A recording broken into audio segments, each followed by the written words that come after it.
afternoon, viewers. Welcome to a Saturday chilly Nairobi afternoon, the 5th of November, 2022. Shukran sana kwa kujiunga na sisi for another show, another exciting episode of Sports Sugu. We remind you, this is the only women-dedicated show in Kenya, dealing with topical women issues, dealing with issues only around women and girls in sports. We are lucky. You have worked with us since 29th of April when we started the show. We are on episode number 23, and we once again tell you, thank you very much. Thank you for being with us. Thank you for working with us. Thank you for your comments. Thank you for your critique. But most importantly, thank you for keeping us company and work with us in the next 50 minutes. Today we have an exciting program lineup.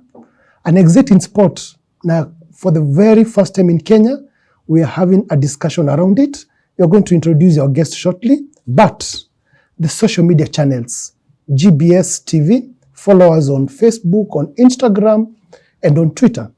My personal media, Kiari Mwangi at Twitter, Kiari Mwangi on LinkedIn. Kindly join us, work with us. Kwa wale SMS, 21144. Again, 21144. This is once again a very exciting show. Thank you very much for GBS TV, keeping it sporty, keeping it a Nairobi weather, and saying, tembea nasi, walk with us. My name is Kiari Mwangi. Once again, I am your host today. My co-host, Ekadeli Aita, is out for some errands, but tutatembea pamoja. We will walk together.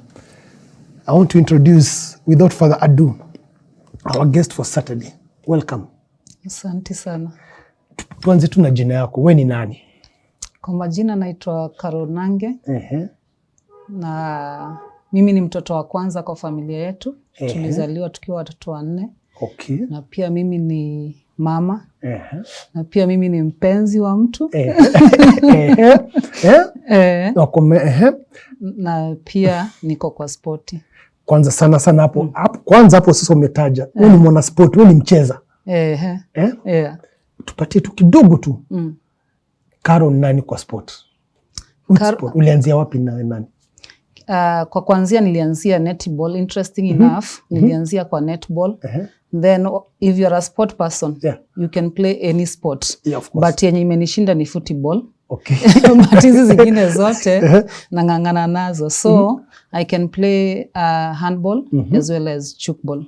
Okay. Yeah.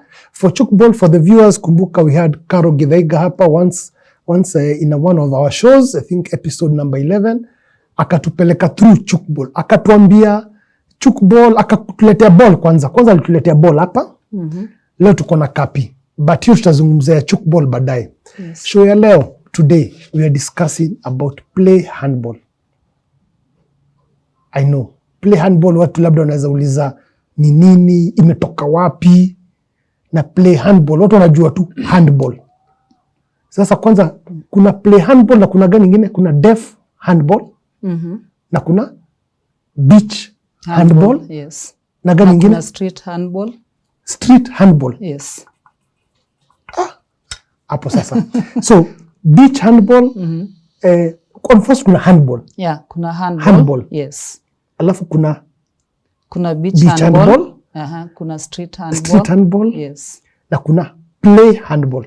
Play handball is not as play handball. Play handball ni jina ya organization.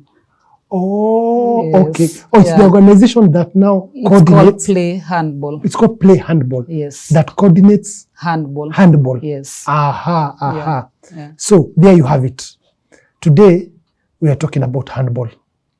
And most importantly, tunazungumza the organization now that helps to coordinate, to nurture, to uplift, and to grow the handball in Kenya. Lakini kuulize, wewe mwenyewe ulicheza handball? Mi enyewe nilicheza for fun. Okay. It was not as an athlete. Yeah, but with time, kama nimekuambia nilianza na netball. Yeah, nikatoka tena netball. Niliishi nje ya Kenya kidogo.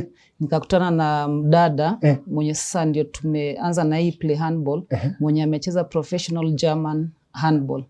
So yeye ni introduced kwa handball. So it was an interesting game. Kwanza yeye ni introduced kwa the beach handball. Okay. Yeah, so after beach handball I can introduce to the street handball. Then ndio niliporudi Kenya, akaniambia why can't we start a handball in Kenya? So I said why not? And since you had the interest anyway. Yeah, I had the interest anyway. So nikamwambia why not? And we started from there. And any liaison with the federation, manake most people who come here wanasemanga me I have got all this great idea, good concept. Una any relations, any uhusiano na Federation ya Handball? Yes. Actually, the General Secretary wa Handball, he knows about us. Okay. Even there was a time that I brought one of the German coaches, one of the best team in German, called Fosche Berlin. Akakuja, nikamintroduce kwa the Secretary General. Okay. And we had actually a 1-week course. Where people were trained and they were given license C. Handball. So like a TOT, a trainer of trainers, then mtu kutrain like a coach, a coach for them to be able to train others, yes. Okay. Yeah. So like train coach for them to train the young kids. The young kids. Okay. Yeah, so the General Secretary knows about us. Tumework na yeye through our partnership from German. Wow. Kabla tuende break, I must ask this because I know the first thing ukitaja street handball, there is obviously going to be pandashuka kidogo street handball. The first thing that comes to mind, mtu anaonanga handball ni uwanjo. Handball, unajua the whole game, what you see. Tuguzie tu kidogo tu, what is street handball? Kidogo tu. Okay, street handball ni kama sasa hivi, akiwa Sakaja unanisikiza, unaenda kwa Sakaja. Unamwambia nataka kufunga Moi Avenue. Pale chini kwa bomb blast. Unaifunga hadi hapa Abasenda. Unafunga hiyo street. Hakuna gari inaingia, hakuna inatoka. Tunaweka goalpost zetu pale na pale, wachezaji, mafans wako kando. Tunacheza handball yetu hapo. Tuna get mafans. Then you're done. The rules ni zile like just handball but on the street. Yeah, on the street, yes. So it's a very great concept, and I wish our city council can allow that. And one day we can show them that. We can show them actually. But swali tu, has it happened in Kenya yet? Not in Kenya. Not I'll be the first one to start it. Wow. Now there you have it. Kabla tuende break. Now you have had Caroline amesema. First, this is the first ever dedicated women in sports channel.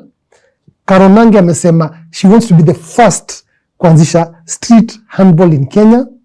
And clearly, we are the first of many things in this good station of ours. GBS TV have given us the first ever opportunity kuona sports ambayo inaangazia masuala ya madem peke yake. We are going for a short break. Tukirudi, we get into the handball and what the growth in Kenya is all about. Thank you.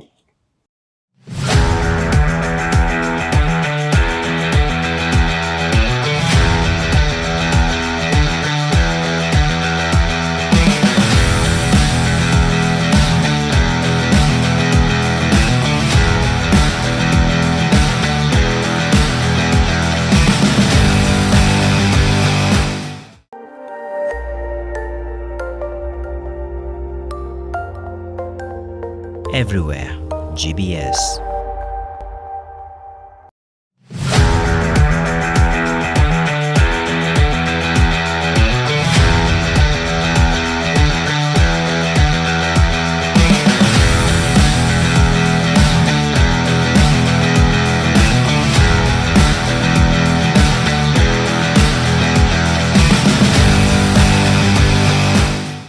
Thank you for keeping it Sports Sugu. Thank you for keeping it right here with us. Episode 23 of Sports Sugu, the 5th of November. Once again, our media handle channels, GBS TV, find us on Twitter, on Instagram, on Facebook. Kiare Mwangi, find me on Twitter, find me on LinkedIn. Leo tunazungumza through an organization called Playhandball. Handball ni sport moja which used to be big sana in Kenya. Nakumbuka siku za serial board. Back in the 90s, Nairobi Water, wakakuja. Timu gani zingine mbili za handball? Kuna Ulinzi. Ulinzi. Yeah, na kuna Strathmore. Yeah. Na kuna moja ingine inanitoka. Kuna gani ya madem? Ya madem. Numa zote ni madem, the most famous za madem ni Cereal na Waters. Cereal na Waters. So today tunaangazia Playhandball first, the organization, but most tutarudi chini tufike kwa handball as a sport. And of course tumesikia juu ya street handball, tumesikia tu kidogo tu, tunasemanga unywes. Tumesikia tu kidogo tu, and it's a conversation we'd like to pick up, especially with county government. Yes. Not just Nairobi, county governments, a conversation we'd like to tag Council of Governors. Oh yes. Because they have a sports committee. And 47 counties wamemaliza vetting, they are CEC of sports. Katika kila county, that means there are 47 brand ambassadors counties, yes, of street handball. But before we go there, Playhandball, tell us about its origin. Okay, Playhandball ilianzishwa South Africa. Okay. Though first registered in German by a lady called Nicola School. Na ni alianzisha South Africa, a place called Cape Town. Okay. So when alianzisha pale, mostly the handball that we play for us, si kupata wachezaji ama ati to make stars, ni kutumia your handball as a tool for development.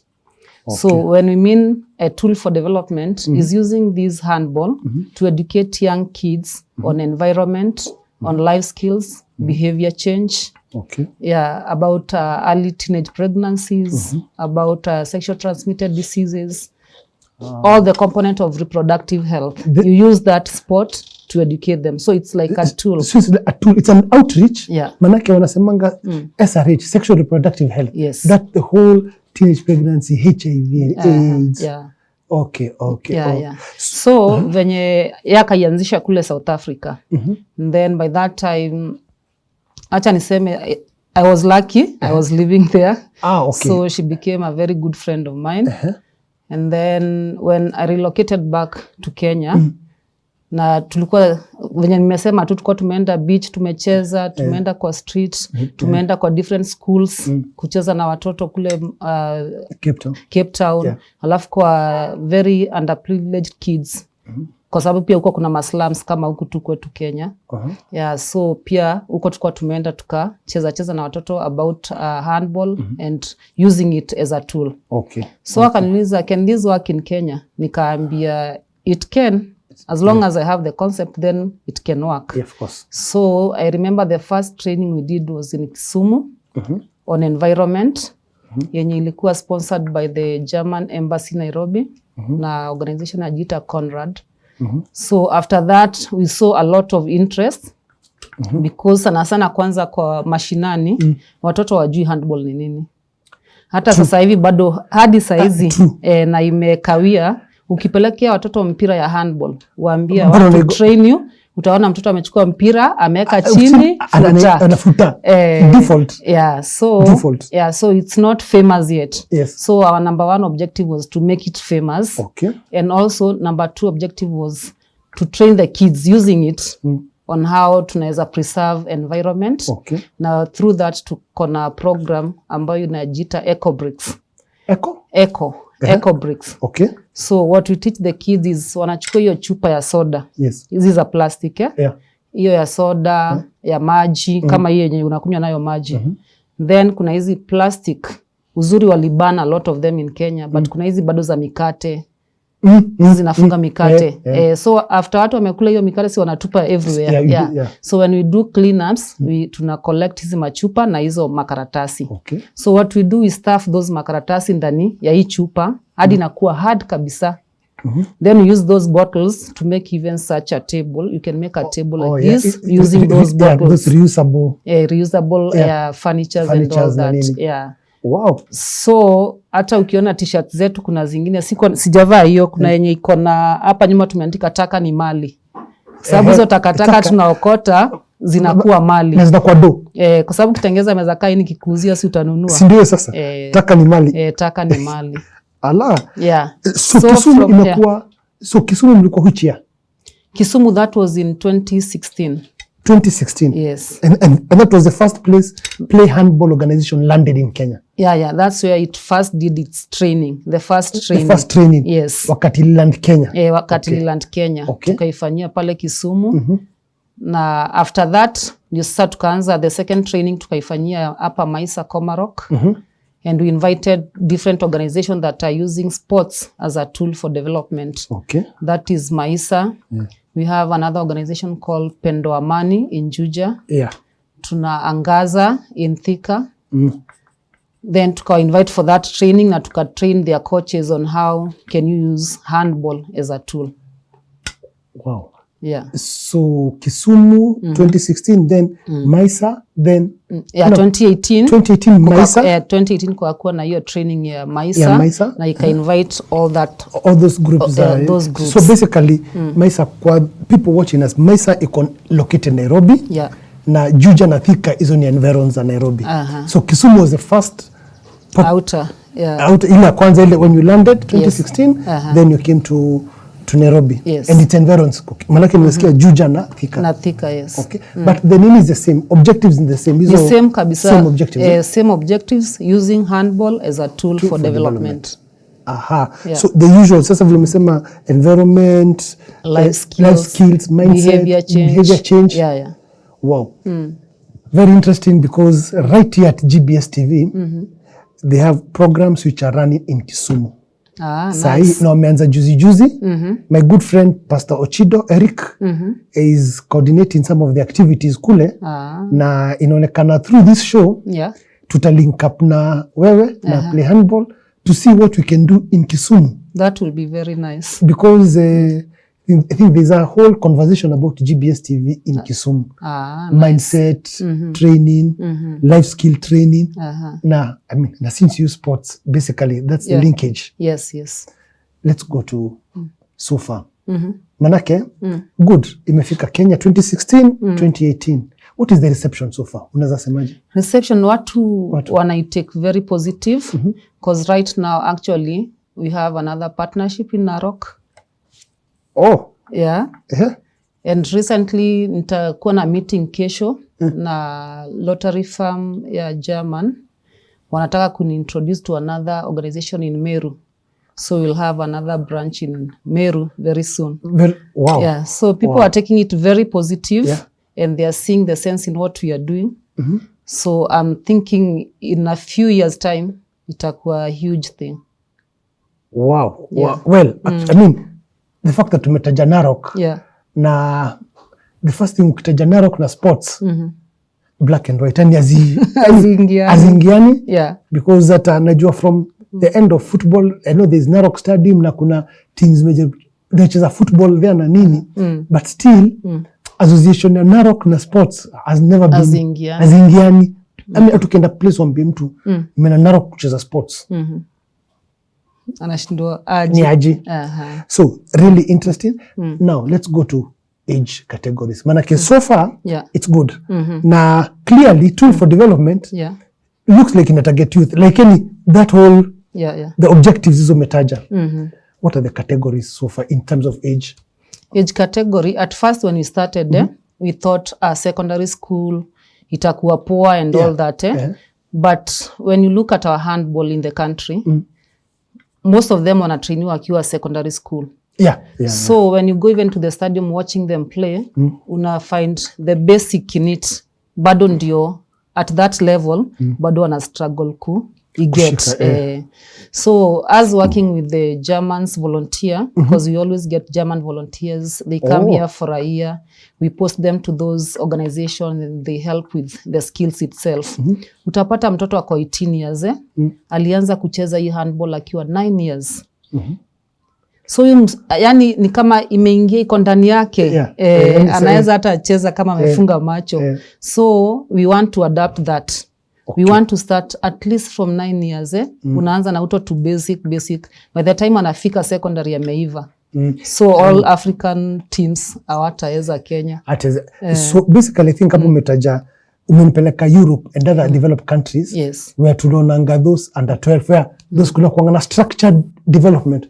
Mtu alianzia under 12 ama under 9 akagrow akamfika under 12 under 15 you know those kuna kuangana structure kule majuu kule Europe ni kitu ni model kama that kind of structure where there's a database tunaweza kufuata, tunaweza tujue Carol anzia under 9 akacheza under 12 under hivi 14, na akacheza hivyo but then kuna kitu tumetaja about secondary school because the truth is a lot of handball kitambo ilikuwa primary lakini si primo sana mostly handball was always ever in secondary school and most people who made up the team, the club teams za federation walitoka seko to clubs na kumbuka kuna tulichoro job serious ama sijui ile kutoka shule you know straight play handball so far and from your small experience but is it some kind of consideration because those kind of conversations about nurturing the sport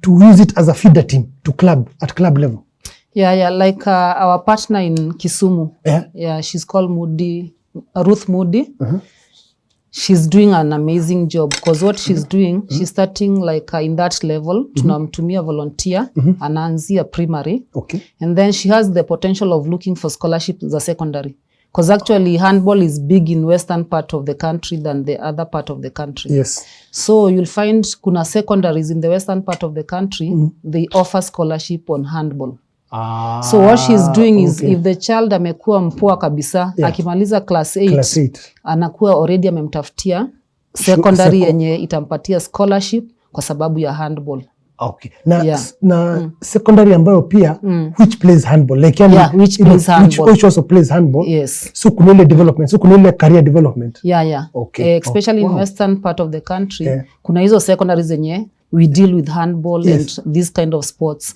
so wanatafuta watoto wenye wako good academically at the same time wako poor in the sport. I mean, and I think that is where the CBC program, dear viewer, inakujia because back then nakumbuka Kakamega High School Green Commandos Green Commandos kitambo used to be the feeder team ya FC Leopards a lot of wale walichezea FC kitambo walitoka straight from Kakamega High School like ilikuwa kijulikana more for the sports than for the academic. Peter Lichungu, Amwai, Dan Misuko, and atulichezea FC. If handball is the trajectory, it's also very good for CBC. Manake pia, I think that's another conversation about shule. Could identify talent kama Ruth, your talent and kushikilia. So that ikifika uko. Now, umetaja kitu, I would have asked baadaye, but I need to ask it now. Western Kenya. Manake hata wakati wa serious kitambo. Nasema serious manake that's ile team I watched back then. Baadhi watu wengi walikuwa either Nyanza and Western. Actually 80% to give it a percentage. Is there any specific dynamics kwa nini? Ni kwa sababu they are very good in sports. The Western people. Na unasikia wanaanzisha already ako primary school, wana sport that talent. Alafu wana link kwa shule yenye inafanya that sport. Then so akitoka secondary, tayari amesha associate na university. Anaingia kwa university team. Then akimaliza university, anaajiriwa na cereal, waters, ulinzi, GSU. Unapata wanakuwa scouted that way. By the way, actually makes sense. But now, on the same tone and breath, ulikuwa umetutajia juu ya beach handball. Obviously, beach. Ukitaja beach, Costa Rica. Iko Mombasa. Iko Mombasa. So, from beach handball in Kenya, what is the growth yake kwa jama development ama participation yake so far? Hiyo bado hatujaingililia kama play handball. And sijasikia kitu yoyote if the federation is venturing into that. So with that, siezi ongea kuihusu sana. I've not heard about it. In sababu pia, the truth of the matter is, these are conversations hapa kama Sport Sugu. Tunatry pia kutrigger conversations because kuna beach handball, beach volleyball, beach kabadi, beach football, beach beach. But so far, si watu wengi, not many federations pia masi hijapatiwa that kind of attention. Yet, juzi tu tunaona there's a lot of global beach beach sports. Sijui kuna beach sports zinaendelea like ukweli uko nje mingi. Lakini Kenya hizo beach sports za Kenya it's like hazijapik sana. So I think our challenge to play handball in coming years na nini it also forms part of your conversation, you know. Yeah, it's true. And also maybe it's a challenge to the governor wa Mombasa to implement on such. That's one, but most importantly, and this is not normally to this, we normally pinch the federation. I think it also starts with the federation. Yeah, it's true. Because I think the federation ndio the mother, ndio the umbrella. Ukweli. Kabla tuchukue break, I need to just ask you one question. Yes. Kabla tuende break, turudi kidogo kwa street handball. Because really, it's one of the, naiangalia in terms of resources. Kama tu ni kufunga street, baru, unafunga na nini. Doesn't require a lot of investment sana. Yes. I mean, so I'm thinking at community level, it's something that can be done at street level. Yani ile hata mtaani. Hata mtaani ukipata maneighbors wazuri wenye hata kutoa mbio. Unaweza funga. Ni kitu unaweza funga, unafunga street park, si dakika moja. Alafu watu wanakama wana enjoy. Hapo utapata mtu yako na interest. Na hii ni sports gani? So unaweza pata interest from that. Hata wazazi utaona na hii ni sport gani? Si mtoto wangu anaweza ingia. No. Nukuliza sana specifically that before you go for the break sababu naangalia on your objectives as play handball, if it is touching the community, if it is a tool for development, the parent and the guardian becomes one of the best people to be the ambassadors. Maanake kama ni mtaani na wanaona something happening in the neighborhood, hata kama mtotoke achezi, I think atakuwa na ile taki ile hamu. Aite mtu wake pia enda uone ama ndo cheze ama ndo uone for that matter.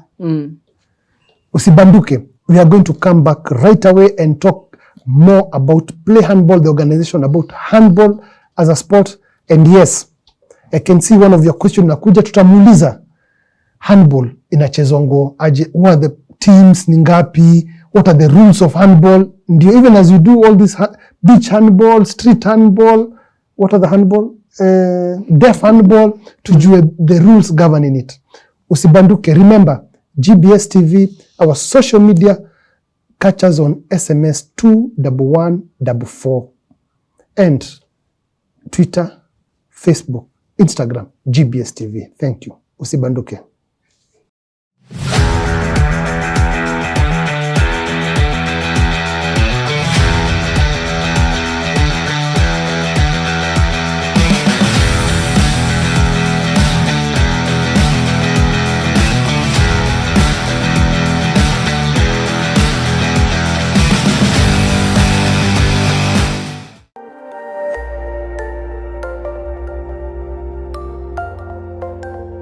Everywhere, GBS.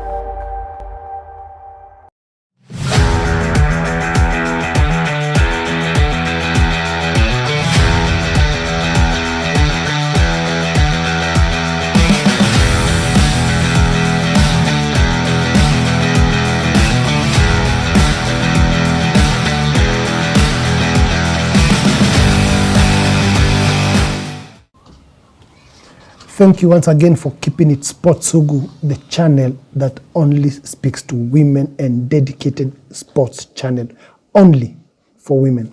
A first in Kenya, na tunajivunia, and we keep saying this is the only one-stop shop you find women issues discussed. We have gone through women journalists, we have gone through menstrual hygiene, we have gone through sports contracts in women, we have gone through sexual violence in women, we have gone through yoga in pregnancy, we have gone through sports as a tool for peace during elections, touching on women. Today we are talking about handball and Play Handball as an organization. My good guest, Karo Nange, yenye amesema ni mcheza. She had journey through netball, handball, chukball. Tutamalizia na kujua nini anafanya na chukball baadaye. But again, thank you once again for joining us. Asante. Tuende kwa German volunteers. Kuna kitu ulitaja before you took the break, ukasema ati mna train watu na mnaita sijui Wajerumani, watu wanakuja. Tell us more about that bit. Yeah, tuna partnership with this organization from German, najiita Velvets. So what happens with Velvets, wanatutumianga volunteers for a whole year. Wanakam huku down. So wakikuja, their mandate ni kufundisha watoto the handball skill. Okay. Handball as a sport. As a sport now. Okay. The skill. So wakikuja, tunawaplace kwa hizo organizations zenye nimekuambia, tunafanya kazi nao. So wakienda kwa hizo organization, wanaplaceiwa kwa schools in the community around. Okay. I give you an example, like in Machakos, we have one girl there, na ako kwa shule 3. Okay. Yeah. So kila asubuhi anaamka anaenda kwa hizi shule, anaweza saidia, kama kwa shule moja anasaidia sasa hivi kufundisha Kifaransa in the morning. Then obvious Kenya tunakonga sports jioni. Yes. So jioni ndio anachukua watoto, anawafundisha the skill. Okay. Yeah, the same in Thika, the same in Juja, the same in Kisumu, and the same in Narok. Okay. Yeah, so right now tuna 5 volunteers from German. Watakuwa hapa for 1 year na wasaidie kwa teaching the skill. Teaching the skills. Yeah. But no, so they do 2 things, and just for clarity for the viewer. Yeah. First, kuna handball itself as the sport. As the sport. Handball and the sport. Kama vile boxing and the sport. Yeah. And sasa kuna the skills, the handball as a tool. As a tool. Yes. So you know those are 2 things. Yes. Those are 2 conversations. Yeah. First kuna handball. Yeah. Kucheza handball. Sasa kuna handball for a tool for development. Yes. It's a tool. In 3 minutes, Karo. Yeah. Ebu tupeleke through handball because I'm sure my friend Kadeli pale Baragoi. Ajui. Ajui. At handball inakuanga na wachezaji wangapi, uchezewa, handball. Okay. Handball inakuanga na wachezaji 7. 7 aside. Si 7 aside, wachezaji 7. 7 players. Wow. Yeah. Na kwa hawa 7 players, wa 6 ndio wanacheza, mmoja ni goalkeeper. Ina 2 goal posts. Size yake ya kiwanja ni 20 by 40. Si kama kidogo nafuta kidogo tu nafuta. Yeah. Na goal post ni kama goal post ni za futa but ndogo 2 by 3. 2 by 3. Okay. Ni ndogo. So alafu ni mchezo ya mkono. Yeah, handball. Veje inasema handball. Yeah, yes. It's a handball, throwing na kudribble. Okay. Yeah, you can dribble. Okay. Alafu ina sheria zake. Yeah. Huwezi kaa na mpira more than sekunde 3 kwa mkono. Then huwezi make more than 3 steps ukiwa na mpira. So when you make 3 steps, you either dribble or you throw it to your teammate. Yes. Okay. Yeah. No. Well, I think it's just good to ask so that even as we now talk about handball, the volunteers, watu wajue, handball ni different na this, na netball, na football, yes. Kama hizo. Yeah. Very interesting about the volunteers because I'm sure it's a very welcoming conversation. Anytime you have people to help you grow the sport. Yeah. Umesema uko Thika, Narok, Machakos, Kisumu. Yeah, Juja. And Juja. Yes. So far. So, any hope and opportunities to grow? Yes, we are looking forward. Yeah, we are looking forward. God willing, and it's our trust that tutaenda in the 47 counties. Wow. Yeah, so we want it to be big, to grow, so that at least, sport ikiwa poa kwa grassroots, pia kwa nation inakuwa iko sawa. Of course. Yeah. Hiyo ndio rafiki yangu Mr. Producer anaitanga bottoms up. Kule lugha nyingine anasema watengeneza ground hapa foundation. Yes, tunaipeleka juu. I need to ask you, Karo, manake kuna organization inaitwa Fariji na Fariji ushirikiana very closely, does a lot of sports within prison population. Yes. Na the truth is, just like any other community, pia kuna wafungwa, they are inmates who are also players. Yeah. You see, actually, we have footballers who are incarcerated, labda kuna former boxers wamefungwa. They are also handballers ama wamefungwa. But handball has not had a lot of traction in the prison community. Prison tunasikianga volleyball. Yeah. Both staff na inmates. Football. Have you ever thought through about handball as a sport within the prison population? Yeah, tumeshaifikiria and it's a good thing to do, I think. Yeah, but hatujapata hiyo mpenyo. So if we can get either the director or the CEO of Fariji, then we are willing to work together because I think sababu ya hiyo kutokuwa famous in the prison, it's because it's not a famous sport. Exactly. So watu wanaitupilia mbali. Lakini kama sisi kwa kweli tunataka ikuwe famous, then it's a place that we should also venture into. And the reason I'm thinking about that is hapo umesema for volunteers because some of the mechanisms and the structures require some consistency. Someone who is dedicated to, let's say, be going there. Unajua, the umeniambia Thika, someone teaches in the morning, coaches in the afternoon. If you have such kind of programs within the prison population control, na uzuri wa prison population, ni kama high school, ama boarding school. Watu wako hapo. You know, the constituency is there. Kwa hivyo si watu tunatafutilia. Already audience iko hapo. Audience iko hapo. Both the player and the fans. Yes. Both wako hapo in the same. So I think it's one of the conversations which, my dear view, I'm going to pick it up with Carol. I'm going to also pick up another conversation to the Council of Governors. Council of Governors, hapa Delta House, Nairobi, because street football has really excited me. Sababu, it's a conversation that can spur development. Youth conversation. And if you're planning to do 47 counties, who better than have the governors, the people as your ambassadors, people who would support you at county level. Ukweli. You see? Yeah. I mean. Na wakakubali, it's a very great initiative. Kama saizi they are talking about tree planting, right? So let me just give you an example of how we use the handball as a tool. Tumeenda tumefunga hiyo street. Tunacheza hiyo handball. Watu wanakuja, wanajaa, wanaona, tunamaliza handball. Immediately umemaliza, you start the conversation of the tree planting. Unawa educate. Why should we plant the trees? Why is it good for environment and all that? So you educate them through what? Through this becomes a tool. Because they will be like, what's happening there? Let's go and see. Wakuja waone ball, waone, tukimaliza immediately, unaanza ku-educate about tree planting. Na any chance you give them seedlings, because at times there are people who say, umekuja umenihubiria, you have preached to me, but I'd like to have the seedlings to actually start. To start the nini? To start the tree planting. Okay, for now we don't have funding, but one thing we did with Narok, we had an online exchange program, and it was between the three countries, that is South Africa, Kenya, and German. It was for young people, and we were training them online. About handball.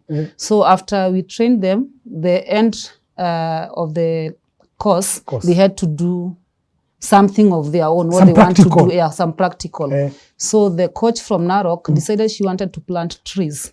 So, because it was not a big magnitude, then we were able to give her seedlings, and actually she planted tree in Narok.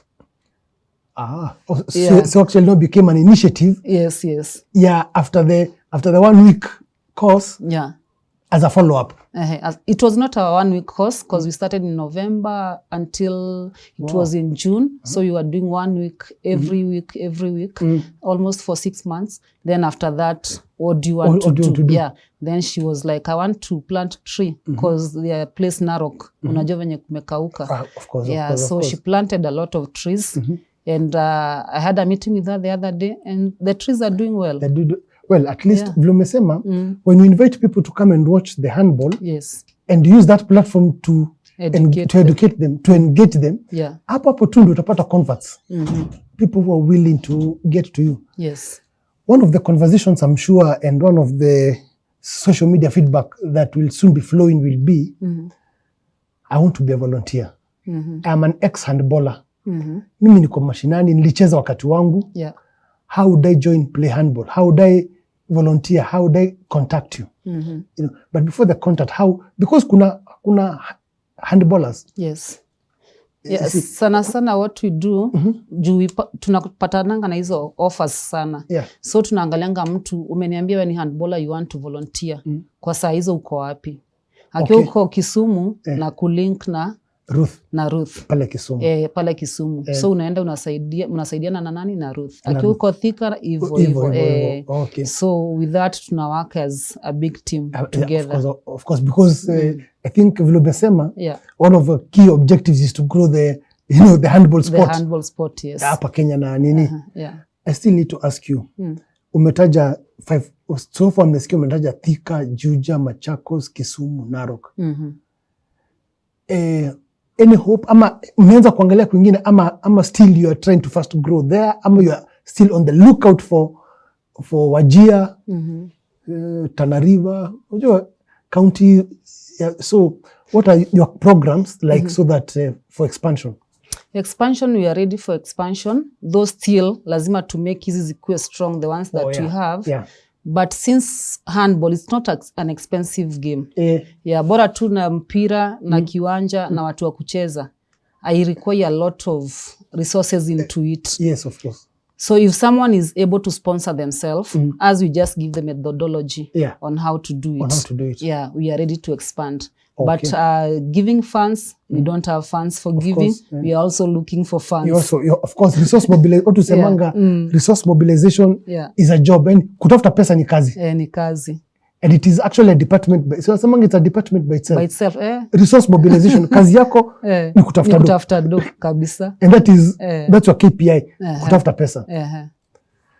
Before we go to where to find Caro, where to find the Playhandball organization. Handball in Kenya. Kenya secondary school games zimeisha juzi. And ni juzi tu COVID najua imetolemea the last 2 years, but for the longest time Kenya secondary school games imekuwa futa, both men and women.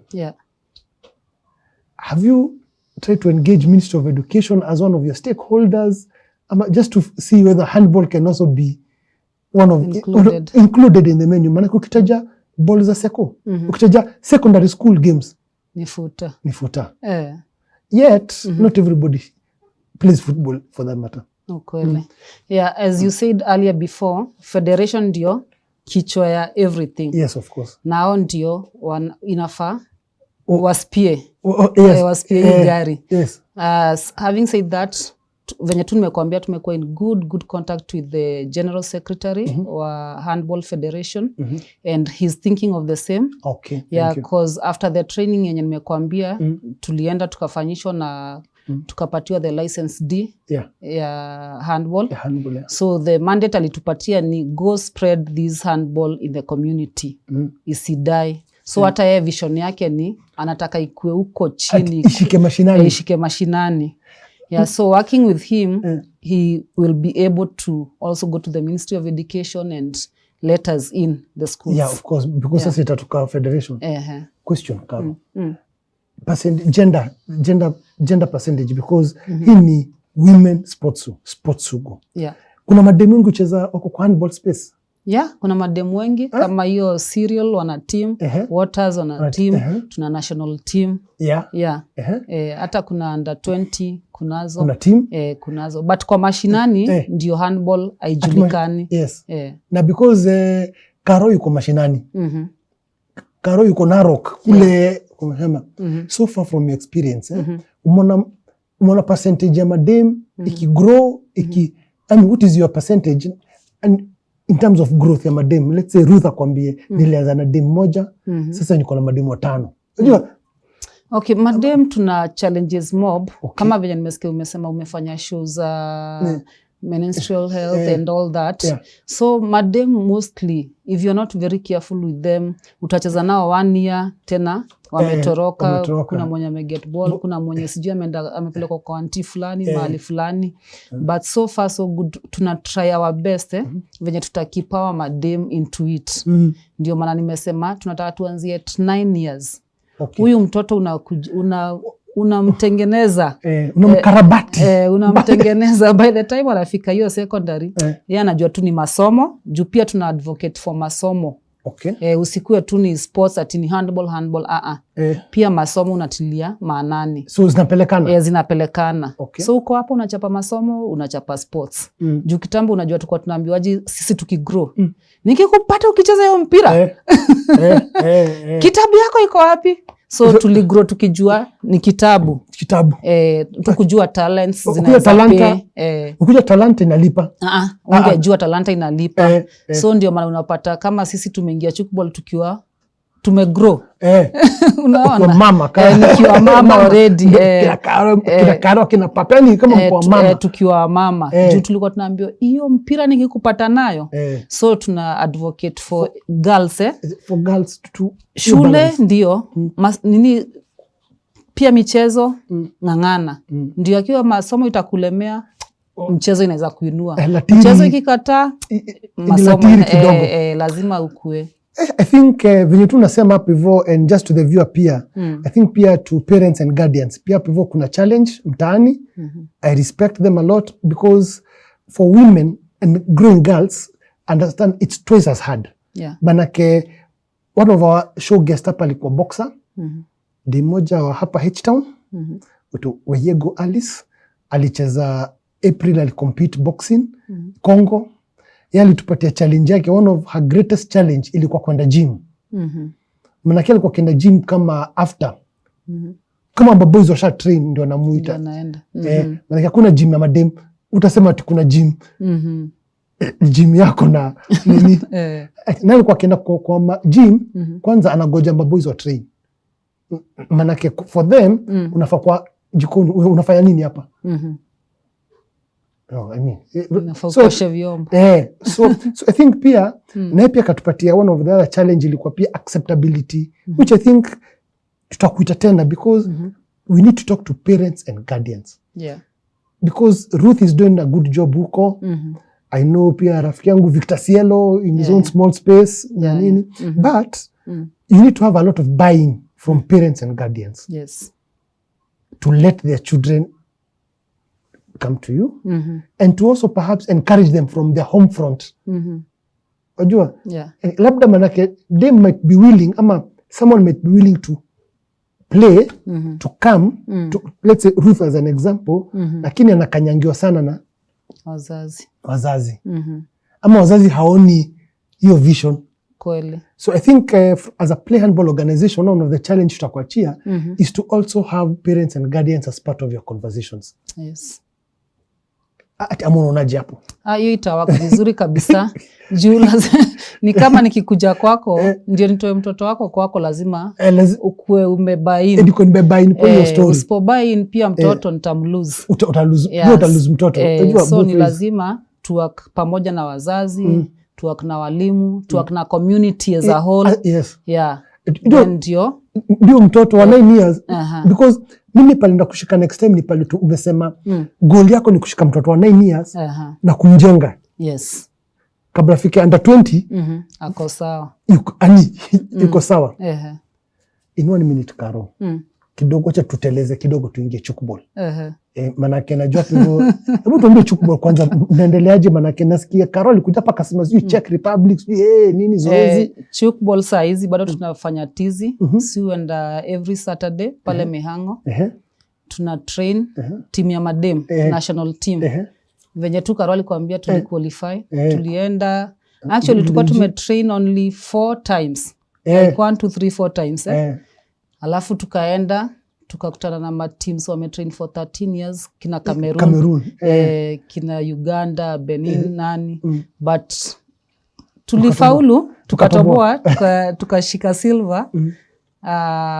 Na tukaqualify because the first 3 teams were qualifying to go to Czech Republic, next year mwezi wa 8. So mwezi wa 8 sisi hapa kwa hapa tutaenda Czech Republic na tunatumai tutakama up na kitu ingine mzuri.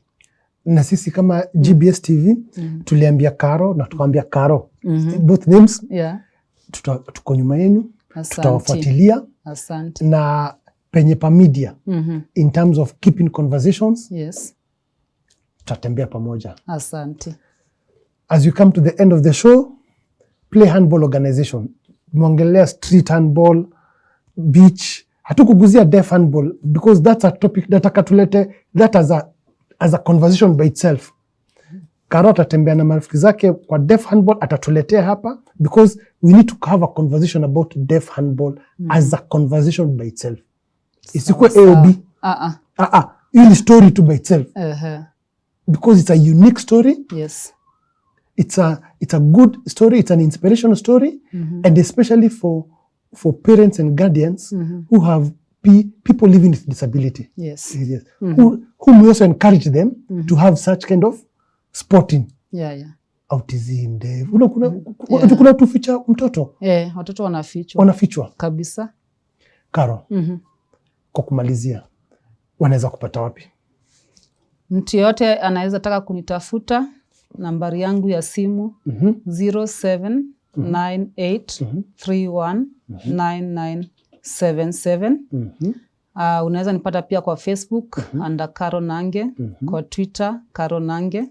If you want to know what Playhandball is doing, our website ni www.playhandball.org.com. Rudia the website, please. Rudia the website, please. www.playhandball.org.com. Okay. Yeah. Viewers, hatuna la ziada. We have heard it from Karo Nange. We had Karo Githega here, our sister. And Wanasport, always a good opportunity to talk to sportswomen, to see their good work in Kenya. Assignment number 1, kama ameniachia, is to try to get to the prison population. Yes. Assignment number 2 ni Council of Governors. We need to see who is that decision maker who can help spread the gospel of play handball at counties. Yes. Assignment number 3, Karo ameniachia, is to identify those German volunteers and whether wanaweza fika kwetu Kangema, Murang'a County. Yeah. Thank you once again for your time. Thank you once again for engaging us at GBS, and thank you very much for keeping it Sports Sugu. Until next Saturday, shukran.